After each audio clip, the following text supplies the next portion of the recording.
But I do want to ask you a little bit about the branding process, because this was all you. And I mean, just slightly training. And a little bit of help.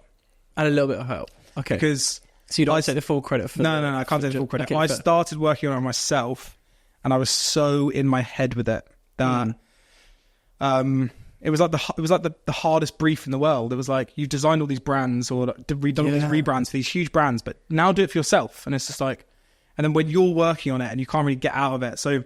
Because you've branded a lot of stuff. And I know some stuff you have branded, even for like going back to like Ed. Are you okay to mention what some of that stuff is? Yeah. So I did, as well as the photography for Ed, I also designed his last 2 album campaigns. Yeah. So his Equals, which is the one in came out just after lockdown with all the butterflies. Mm-hmm. That was actually shot in my kitchen.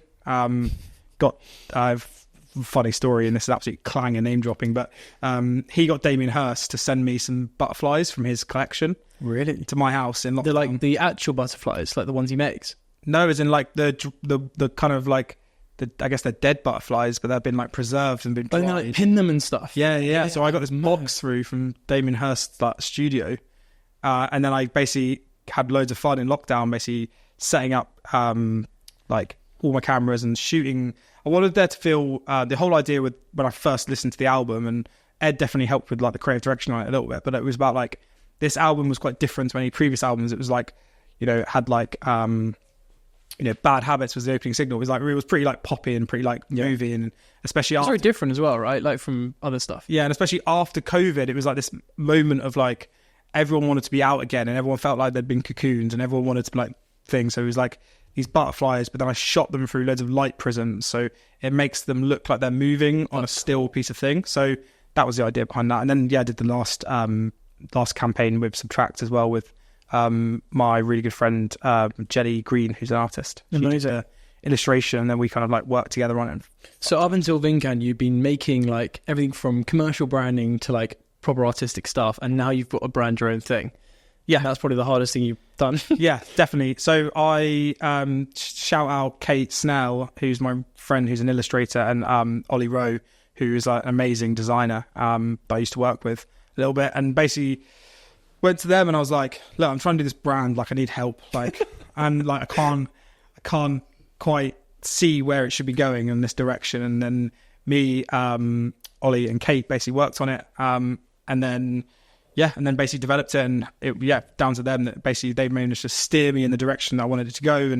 And then my friend Charlie Davis, who's another illustrator, then came on board and then re-illustrated some bits for it as well. So it was like, it wasn't just me.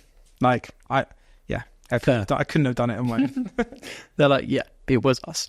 But we wanted to feel. I was going to say, creative question, like how would you describe the branding feel? Like where were you trying to go to? Premium but obtainable is like our brand messaging, is like, we want to be, that's down to the way it tastes, the way it looks, and also like the price point on shelf. Yeah. Like we set on shelf of Co-op for $2.99, 2 for a $5. So we're like really obtainable from a price point, but also we wanted the brand to feel sort of modern but established. So that's why, the background to the packaging is like very kind of like vectorized, but then we've used like a sort of like a serif font, a modern serif font for the logo and stuff. So it makes it feel like grounded, but it's like modern. And that was kind of the idea behind it. It was like, we wanted it to feel like it'd been around for ages, like in the wine world, but it was like a rebirth of something new. Was there another direction you were thinking of going down? No, but it's had a few different like iterations to it, but it's basically stayed the same. And for you with the boys, was it like, this is what I think it is? Were you really leading that direction? They were like, yeah, okay, we'll just go with that. Nah, Jack's definitely got, and I'm sure Charlie won't be saying this, Jack's definitely got a really creative eye on him. Really? And he definitely was massively involved in like how it was going to look and stuff. But at the end of the day, anything like they basically would be like, oh, I think this, but what do you think? Yeah, so they trust my opinion on the brands that I've done before and the work I've done before, and like, at the end of the day, it kind of is my does a pretty decent work. So like, thank you. I think they can give you your props on that one.